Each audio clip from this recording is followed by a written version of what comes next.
Their laughter came in tiny bursts that didn't match the conversation, like someone pressing a hidden buzzer. By dessert, I knew I wasn't the guest of honor, I was the test subject. Friday was quiet on purpose.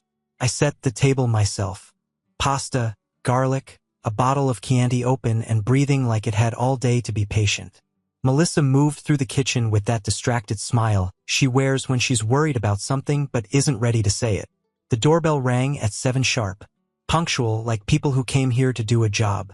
Jenna walked in first. The prime mover, new manager with the bright teeth and a taste for power she hasn't earned yet. Carly followed with a laugh that lasted a second too long. Rebecca was the quiet one, the kind who doesn't make a move until she sees which way the floor tilts. Melissa hugged each of them quickly and lightly.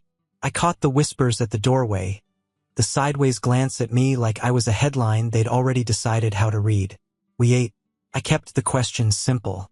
What do you do at the firm? How's the new client? Where did you grow up? They answered like women who had practiced answers. The room had that shine people spray on things when they don't want you to see the wood. The jokes came next. Daniel, you must be a saint putting up with late nights, Jenna said. Not a saint, I said. A calendar. I noticed the days. Laughter. A little too hard. The kind that checks the room for permission. Carly asked about the gym. You go alone? Most days, I said. Rebecca nodded like she had taken a note. Kept rolling like that. Small probes, soft edges.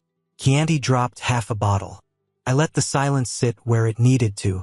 People fill silence with truth if you wait. After pasta I cleared plates and set out the tiramisu I'd picked up from Mancini's.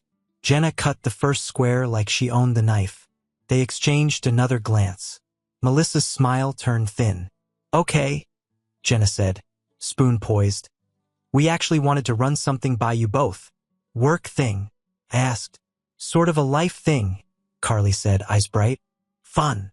Rebecca leaned back, arms folded. A social experiment. I met Melissa's eyes. There was a plea in them.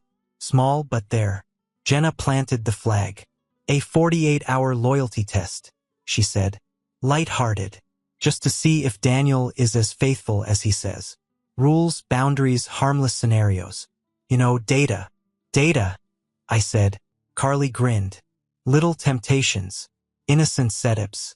Every man says he's loyal. We like to see. Who's we? I asked. Women who care, Jenna said. Like a judge handing out a verdict. Rebecca tilted her head. He's calm. That's good. Melissa put her spoon down. Maybe this is. Jenna steamrolled. It's flattering, honestly. Shows we think highly of you. I wiped the counter with a dish towel I didn't need. And what happens if I pass the test? Then you're golden, Carly said. Verified. And if I don't? Then Melissa has information, Jenna said. Clarity. I let that hang. I listened to the refrigerator hum, the yard quiet, the faint tick of the oven cooling. I watched Melissa's hands. She was twisting her ring. She only does that when she thinks she's already agreed to something she doesn't like. Who designed the rules? I asked. Collective, Jenna said. We workshop everything. Of course you do. I poured more wine for the table. Not for me. So I'm the subject. You three are the lab coats. Don't be dramatic, Carly said. I don't do drama, I said. I do terms. Jenna smiled like she'd reached the end of a script. So you agree? I do, I said. Melissa exhaled, relief and fear trying to share space. Daniel. I agree, I repeated. With one condition. Jenna's eyebrows hit confidence. Name it. The test runs both ways. Silence. The good kind. The kind that tells you who's brave and who's just loud. Carly blinked. What does that even mean? It means, I said, you can run whatever harmless scenarios you think prove something about me. In the same 48 hours, I ran mine. Observation, boundaries, disclosures. Equal weight. If your tests are clean, you get your data. If mine show rot, we don't talk about feelings. We talk about facts. Rebecca's lips thinned. Feels adversarial. Feels balanced. I said, you want accuracy. I want it too. Jenna tried to regain her smile. What would you test? Loyalty, I said. The kind you live, not the kind you stage. Melissa found her voice. This is getting out of hand. It got out of hand when they scheduled my character like a team meeting, I said. Eyes still on the trio. We keep it fair. Jenna nodded slowly. If you refuse, it looks suspicious. I didn't refuse, I said. I agreed. Terms accepted. Carly looked to Jenna. Rebecca watched Melissa, measuring the marriage from the outside like it was on an auction block. Jenna lifted her glass. Accepted. Good, I said. Then here are my rules. No lying to spouses or partners to run your tests. No drugs. No cash changing hands. No using work resources or company time. Everything on the record. If I find violations, I publish. Not online. I publish to the people who matter. Publish? Rebecca asked. Deliver, I said. Hand to hand. Melissa stood. Can we not? We can, I said gently to her. Then I turned back to the guests. You three walked into my house with a game. I'm giving you the respect of taking it seriously. Jenna tried to laugh and couldn't. When does it start? I checked the wall clock. 9:12 p.m. now, I said. Carly swallowed. 48 hours from now then. Sunday night. Sunday night, I said. We will meet again. Here. They gathered their things too quickly. The compliments at the door were brittle. Great dinner. So fun. You're such a good sport. Those lines people toss behind them when they're retreating. When the door shut, the house breathed again. Melissa faced me, eyes wet but not breaking. Why did you say yes? Because they already started, I said. And because tests cut both ways. She leaned against the wall. I don't like them. I know. What are you going to do? Observe, I said. Expose if needed. With precision. She stared at the floor, then at me. Do you think I'm with them? I think you invited them, I said. And you heard the laughter last longer than it should. Her mouth trembled. I'm sorry. Then don't be sorry, I said. Be honest. The phone buzzed on the counter. A message preview from an unknown number slid across the screen. Sports bar on 5th. 1 hour. Come alone. I turned the phone so she could see it. And just like that, I said, we begin. The house stayed silent after they left, but the silence had weight. Melissa moved through it like someone walking barefoot on glass. She didn't say much, just poured herself another glass of wine and stared at the clock as if waiting for it to rewind. I stayed seated at the table. Their perfume still hung in the air, a blend of expensive soap and arrogance. The leftover tiramisu looked like evidence. They think they're clever, I said finally. Melissa looked up. You scared them. Good. They need to be scared. She sat down across from me. You're really going to do this? I already am. She flinched at the tone, but I didn't change it. Melissa, I said quieter now. You brought people into our house who wanted to humiliate me for fun. You don't recover from that by pretending it was harmless. I didn't know, she said. I thought it was a joke. It was. Until they realized I wasn't laughing. When she finally went upstairs, I stayed behind with my notebook. I keep one for everything: work, expenses, ideas that don't belong in my head too long. That night it became a ledger. Objective, expose motive. Targets: Jenna, control; Carly, instigator; Rebecca, quiet variable. Duration: 48 hours. I started with what I already knew. Jenna liked control. She couldn't stand a man who didn't flinch. Carly was addicted to validation. Married, but always hunting for reactions.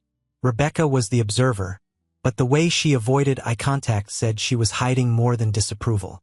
Melissa's phone had been buzzing since they left. Group chat. I didn't check it, but I watched the screen light up every few seconds. She turned it face down on the counter and went upstairs without saying goodnight. I waited until the house settled. Then I made my move. I opened my laptop and pulled up the network logs I keep for the house. Nothing illegal, just quiet precautions. Every connected device leaves a trace. 3 weeks earlier, Jenna had used our Wi-Fi during a visit. That gave me her phone's unique identifier. With that, I could track when it came near again. Paranoia? Maybe. But paranoia's just awareness that paid rent too long. Next step. Observation. I pulled old photos from Melissa's office party. Zoomed in on reflections, glass doors, mirrors, phone screens. You learn a lot from what people forget they're showing. Jenna, leaning too close to her trainer in the gym shot she posted 3 months ago. Carly wearing a bracelet I'd seen before, one her husband didn't buy. Rebecca smiled, but her pupils blew wide, the way people look when they're using. Small things, patterns. By the time the clock hit midnight, I knew where to start. Melissa came down in her robe, hair loose. "You're still up." "Couldn't sleep," I said. "Because of them? Because of what they think I am." She hesitated. "You're not going to hurt anyone, right?" "Not physically." "Then what?" "Truth," I said. "Clean and surgical. The kind that doesn't need an apology." She studied me like I'd become someone new. "They'll come for you tomorrow," she said. "I'm counting on it. Jenna always plays the first move. Then she'll show me her hand early." Melissa rubbed her arms, cold. "I wish you'd just ignore it.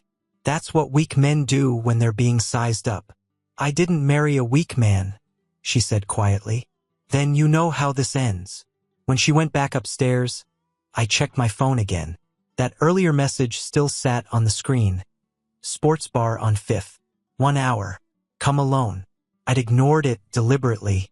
If it was a setup, they'd escalate tomorrow. I drafted a reply anyway. "Tomorrow. Noon. Send it." Waited. 3 dots appeared, then vanished. Good. Someone was watching. I closed the notebook. On the last page, I wrote one line. "This won't be a test of loyalty. It'll be a test of intelligence." Then I went upstairs, kissed Melissa on the forehead as she slept, and whispered what she'd hear later in a calmer tone. They tested the wrong man. Saturday came sharp and clear. No fog, no excuses. The kind of morning that tells you everything fake will burn off by noon. Melissa moved quietly through breakfast, barely touching her coffee. I didn't press. Guilt doesn't need help finding its own reflection. By 10, I got the message again. Same number. "Sports bar on 5th. 1 hour. Come alone." This time there was an emoji at the end. A winking face. Cute. Juvenile. Amateur hour. I showered, shaved, and put on a clean shirt. No tie. No armor. Just control. Melissa met me at the door. "You're really going?" "Yeah." "You think it's them?" "I know it is." "Then why?" "Because knowing a trap is coming isn't the same as knowing who's holding the string." She nodded, arms crossed tight. "Be careful." "Always am." The sports bar on 5th smelled like fryer oil and old lies. TVs screamed highlights, beer taps hissed, and a jukebox kept coughing up country songs about regret. I walked in slowly, scanning the room. Then I saw her, the setup. Mid-20s. Blonde, built for attention, pretending not to wait. Hair curled, red dress just shy of tasteful. Her phone sat on the counter beside a half-empty cocktail. Every few seconds, she glanced at the door. 2 booths over, Jenna sat with a martini, sunglasses indoors. The general is pretending to be invisible, subtle as a billboard. I walked past the blonde and ordered a soda. Not whiskey, not beer, soda. I told her everything she needed to know. "Hey there," she said, smiling like she'd practiced it in a mirror. "Hey, you from around here? Long enough to know this isn't your regular spot." Her eyes flicked, the smallest flinch. "A friend told me about it." "Your friend has bright red nails and a management title?" That froze her. She covered fast. "You must have me confused." "No," I said, calm. "You're part of a test. And the woman who sent you is sitting behind you pretending to read the drink menu." She glanced toward Jenna before she could stop herself. "Amateur move." "Here's what you're going to do," I said. "You're going to take your phone, text her you failed, and then you're going to leave. Quietly. No scene." Her voice shook. "I didn't know." "I believe you." Go. She left without finishing her drink. Then I turned to Jenna. She didn't move when I sat across from her. Just tilted her head like she was trying to read the ending before the book was done. Nice try, I said. She smiled thinly. You passed the first round. This wasn't a round. This was a weak theater. Her jaw tensed. You're awfully confident for someone under observation. Observation. I leaned forward. You mean the little recording app you started on your phone before I walked in? Her face flickered. I smiled. You really thought I wouldn't notice the glow in your purse? Jenna slid it out, stopped the recording, set the phone on the table like a white flag. You're good. No, I said. I'm thorough. She tried to recover her posture. You think you can scare me with attitude? I opened my wallet, pulled out a photo. Not of me, not of Melissa. A screenshot. Her and her personal trainer in his car 2 nights ago, 11:43 p.m. Her hand on his leg. Time-stamped. GPS tagged. Her smile cracked. Where did you? You left your car parked near the gym. Cameras catch everything. I have the raw footage. She went pale. You have no right. You came into my home with a plan to humiliate me, I said. You set a trap for a man who's done nothing but respect his wife. Do you want tests? Here's yours. Her voice broke. If you tell anyone, you're not in a position to beg for privacy. Jenna swallowed hard, eyes darting. This isn't what it looks like. It's exactly what it looks like. And I'm not your husband, so I don't have to pretend otherwise. She whispered, What do you want? Nothing, I said. I just wanted you to know the score. You're not going to tell him? Not yet. I believe in symmetry. I'll wait until this test ends. Then we'll see how honest everyone feels. She blinked back tears, mascara starting to slip. You can't do this. I already did. I stood. Next time you think about testing someone's loyalty, remember what yours looks like in a rearview mirror. She whispered after me, You'll regret this. I looked back once. No, Jenna. You will. Outside, the air felt clean again. I texted Melissa, coming home. Round one's over. She replied instantly. Are you okay? Better than they are, I typed back. Then I slid my phone into my pocket and started walking.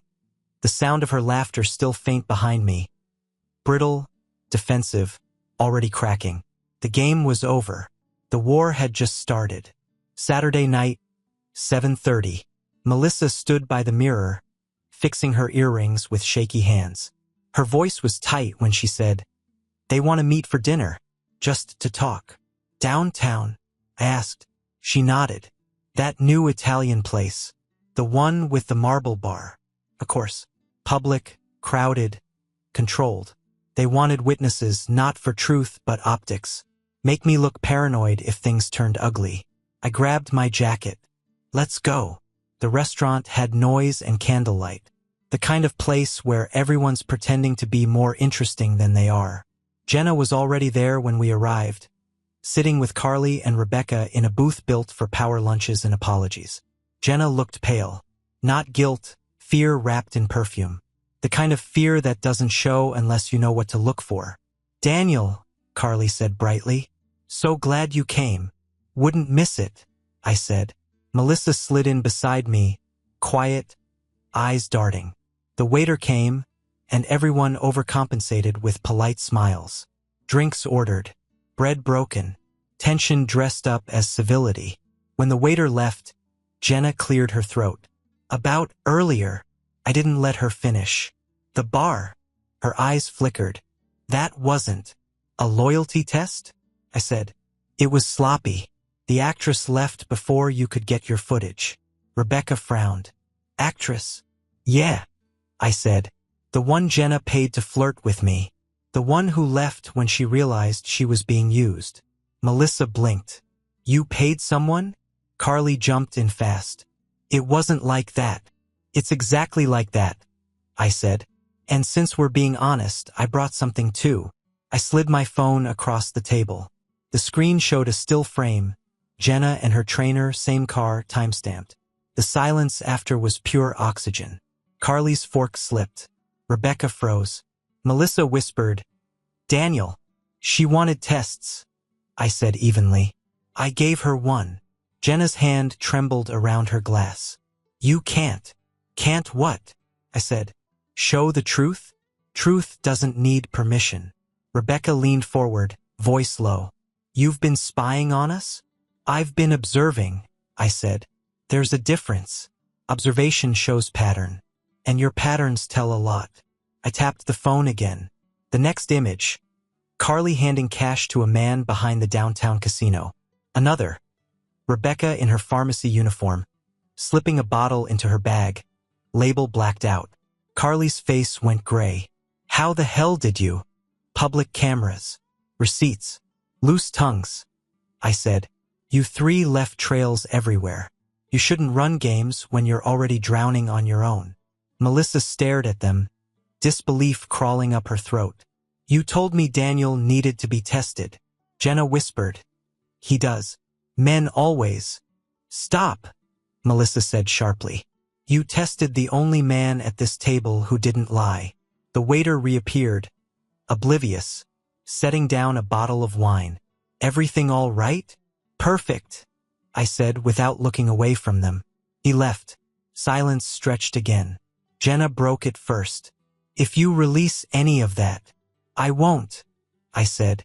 Not unless you push me again. Then I'll release it to the people who matter most to each of you. Rebecca's voice was barely a whisper. You'd ruin us. No, I said. You already did that yourselves. I just held up a mirror. Melissa looked from me to them, her composure starting to harden into something cold. You used me, she said. You brought poison into my marriage because you wanted company in your own mess. Melissa, please, Carly started. No, she said. You laughed in my home. You set my husband up. You tried to make me doubt the one person who's never lied to me. The table went quiet again. Not tension, defeat. I stood, slid my phone into my jacket. We're done here, Jenna whispered. You think this makes you better than us? No, I said. It just wakes me awake. I dropped enough cash to cover the untouched wine and turned to Melissa. Let's go. We walked out into the night air, cool and sharp. She was shaking not from fear, from clarity. At the door, she stopped. How did you know? How did you see it coming? Simple, I said. People who joke too much about loyalty are usually the ones who've already broken it. She looked back at the restaurant, then at me. What happens now? Now? I said. We wait. They'll panic. They'll scramble. Truth always makes noise when it's cornered. She took my arm. And us? I looked at her, really looked. We stay steady. That's what they can't stand. As we walked away, laughter erupted behind the restaurant windows. Hollow, forced, defensive. The last sound of people pretending they were still in control. They weren't. We drove home in silence. Not tension, calculation. Melissa stared out the window, her reflection flickering in passing streetlights like someone seeing herself for the first time. Inside, she went straight to the kitchen and poured 2 glasses of water. Her hands shook. Mine didn't. Tell me everything, she said. I set my phone on the table. You saw most of it. Jenna's sleeping with her trainer. Carly's been gambling with her husband's money. Lost more than she'll ever admit. Rebecca's been stealing prescription meds from her job. Small doses. Resells them to friends. It's a side hustle that'll get her arrested if she keeps it up. Melissa's voice cracked. How do you know all this? I watch patterns, I said. People show you who they are. You just have to want to see it. She sat down slowly. I thought they were my friends. They were. The kind that look for cracks and then pretend they're helping you fix them. Her phone buzzed on the counter. Then again. And again. 3 names. 3 missed calls. Then a flood of messages. He's lying. Don't believe him. We need to talk. Melissa stared at the screen like it was speaking another language. They're panicking, I said. That's what people do when they realize the mask doesn't fit anymore. Tears welled, but she blinked them back. I can't believe they'd. You can, I said softly. You just didn't want to. She leaned forward, elbows on the table. Why me? Why us? Because you're married to something they don't have: stability. They hate it because it reminds them what they threw away. Her phone buzzed again. I turned it face down. Let them sweat. She whispered. I feel sick. Good, I said. That's your gut waking up. I made coffee while she sat there, motionless. The first sip steadied her.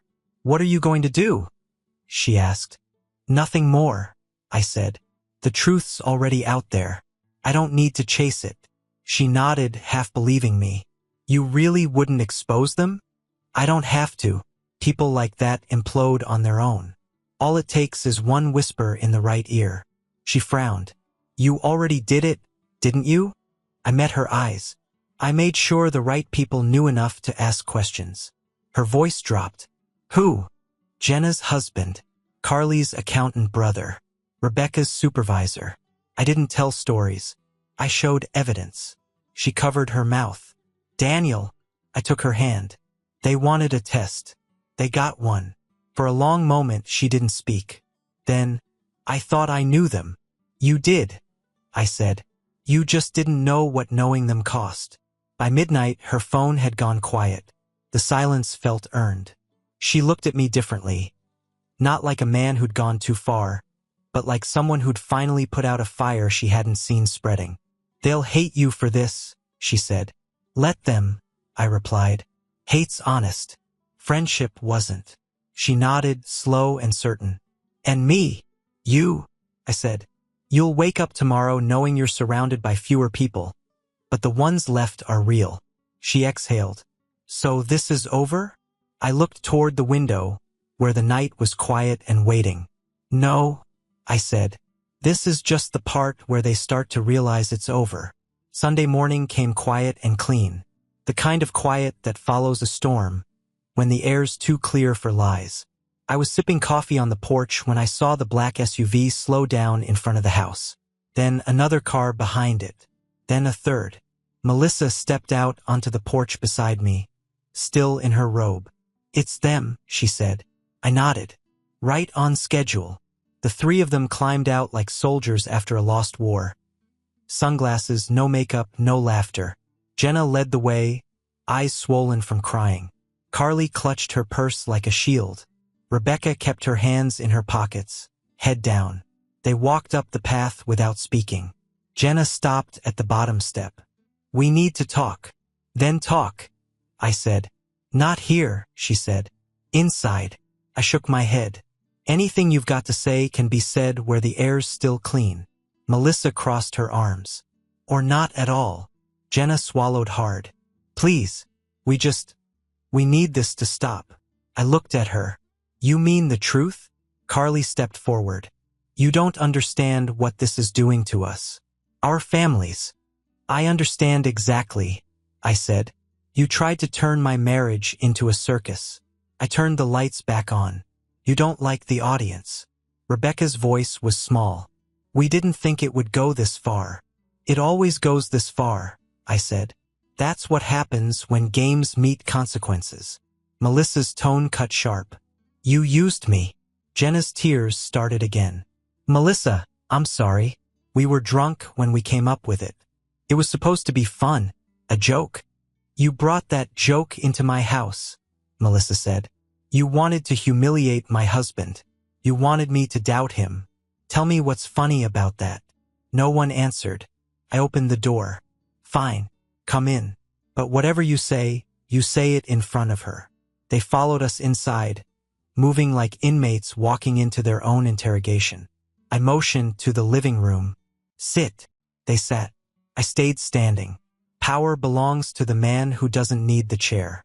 I set a folder on the table.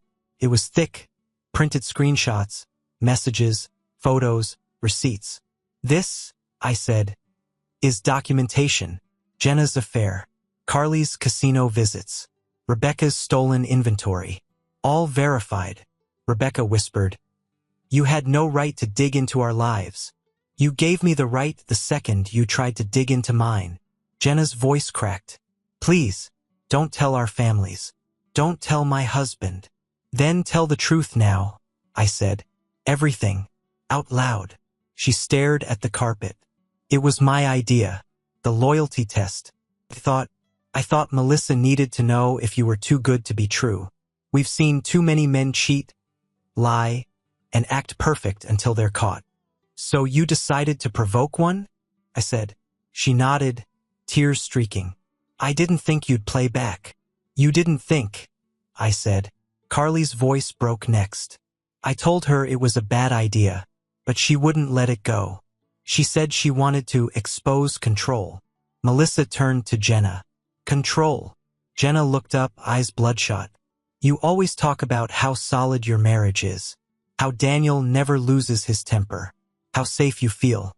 I wanted to see if it was real. Melissa's jaw tightened. And now you know. Jenna looked at me. You win. Just, please, stop this. I leaned forward. You think this is about winning? I'm not playing. I'm cleaning up what you spilled. Carly started crying too. You've destroyed our lives. No, I said. I just exposed what was already rotting. Rebecca whispered. What do you want from us? Accountability, I said. And distance. You'll stay away from my wife, from this house, from anything that still pretends to be friendship. You'll rebuild your own messes without dragging anyone else into them. Jenna nodded, broken. Okay. Say it, I said. She looked at Melissa. We'll leave you alone. Carly wiped her eyes. Please, Daniel, don't show anyone. I cut her off. You've got 48 hours to come clean on your own terms. To your husbands, to your employers, to whoever's owed the truth. After that, if I find out you lied again, I'll deliver the evidence myself. Rebecca started shaking. You wouldn't. I stared at her. Try me. The silence that followed was the real verdict. No one moved. Finally, Melissa spoke, her voice steady, cold. You wanted to see loyalty tested. You saw it. Now get out of my house. They stood slowly, like the air weighed more now. At the door, Jenna turned once more. Daniel, I'm sorry. I looked at her, unreadable. No, you're caught. That's different. They left. No slamming doors, no shouting. Just footsteps fading down the driveway, the sound of shame learning how to walk. Melissa stood there for a long moment. Then she turned to me. You didn't just protect us, she said quietly. You changed something in them. Maybe, I said, but I didn't do it for them. She looked at me. Who then? For us, I said, because people like that only stop when someone makes them look in a mirror. Outside, the street was empty again, and for the first time all weekend, the air in the house felt honest. By Monday morning, the city had done the heavy lifting. I didn't need to move a muscle. News travels faster than guilt. Jenna's husband, Mark, showed up at her gym before sunrise. The same one she'd used as cover for her affair. He didn't yell. He just handed her a manila envelope, said, "We're done," and walked out. Inside, screenshots, timestamps, and one divorce attorney's card. I didn't send them, but I knew who did. The same man I called 2 days ago and said, "Check your wife's phone before you defend her friends." Carly's turn came mid-morning. Her husband found the bank alerts, the missing money, the casino receipts. That girl's trip last month wasn't paid in friendship points. When he called her, she collapsed in the parking lot of her office, screaming about misunderstandings. You don't misunderstand a $12,000 withdrawal. Rebecca's fall was quieter. Her pharmacy manager confronted her with inventory reports and surveillance clips. She didn't deny it. She just started shaking, whispering that she needed help. Maybe she did, but help doesn't erase theft. By noon, the group chat that had once run their gossip ring was dead. No messages, no heart emojis, no laughing faces, just silence and unread apologies. Melissa saw it all unfold from our kitchen table. Her phone buzzed nonstop calls, texts, half-baked excuses. She didn't answer a single one. They're falling apart, she said softly. They were built on sand, I replied. Storms expose foundations. She turned to me, eyes searching. You really didn't tell anyone directly? I didn't have to, Truth leaks. Once people sense it, they do the rest. Melissa exhaled, slow and heavy. Mark called me. He said he found everything last night. He asked if you'd hired a PI. I shook my head. No PI, just attention to detail. The kind most people lose after their first lie. She nodded, eyes distant. You sound calm. I am, I said, because it's over. And because they finally met consequences instead of sympathy. By evening, the fallout had turned public. A coworker of Jenna's posted a vague status about fake friends and exposed truths. Carly's husband changed his relationship status before she could spin a story. Rebecca's name disappeared from her pharmacy's website within the hour.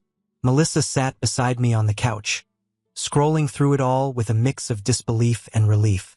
They ruined themselves, she said quietly. No, I said.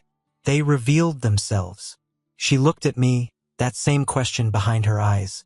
Do you ever feel bad for them? I sipped my coffee. Feeling bad is mercy.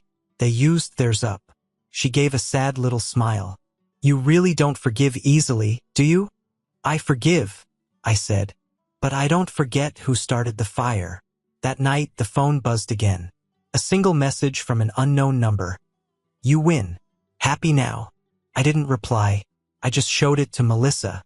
She stared at it for a moment, then deleted it. We're done, she said. Yeah, I said. They tested their loyalty and failed on their own. We sat in the quiet house, the hum of the refrigerator steady as a heartbeat. Outside, the neighborhood carried on. Kids playing, sprinklers running, the sound of normal life. It felt like the world was resetting itself. No lies, no games, no masks, just the calm after judgment. It was Thursday night when the knock came. Slow, hesitant, like the sound of guilt asking permission to breathe. Melissa looked up from her book. Who would come here now? I already knew. Someone who's lost everything and still thinks an apology buys it back. When I opened the door, Jenna stood there.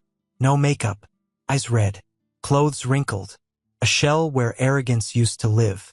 Daniel, she said, voice barely holding together. Please, can I come in?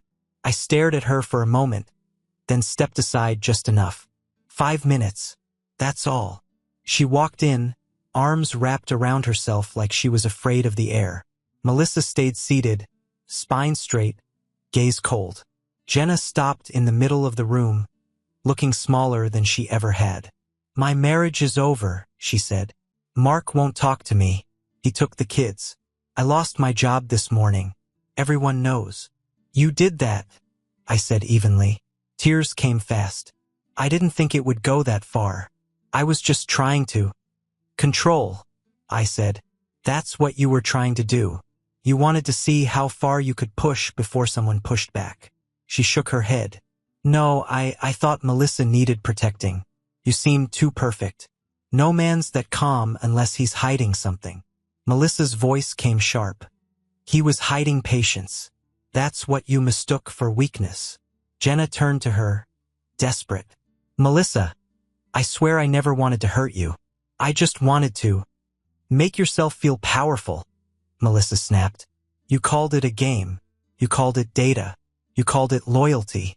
But it was envy. You couldn't stand that someone else's life wasn't falling apart like yours. Jenna broke then, shoulders shaking, breath stuttering.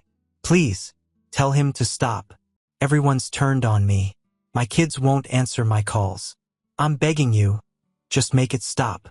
Melissa looked at her, jaw hard. You think this is him doing it? You did this to yourself. Jenna looked at me next, eyes pleading. You could fix this. One call. One message. Just tell people. I cut her off. Tell them what? That you were justified? That ruining marriages is fine if it comes wrapped in friendship? No, I don't rewrite stories to comfort liars. Her voice dropped to a whisper. You don't understand. I've lost everything. I stepped closer. Then maybe now you understand what it feels like to risk something real. She stared at me, tears streaking her cheeks. I never thought you'd actually fight back. I know, I said. That was your first mistake. Melissa stood then, walking around the couch until she faced Jenna square. Her voice didn't rise. It didn't have to. You tried to destroy my marriage, Jenna. You tried to make me doubt the only man who ever told me the truth. And now you want forgiveness because the fire burned your own house down. Jenna covered her face. I'm sorry.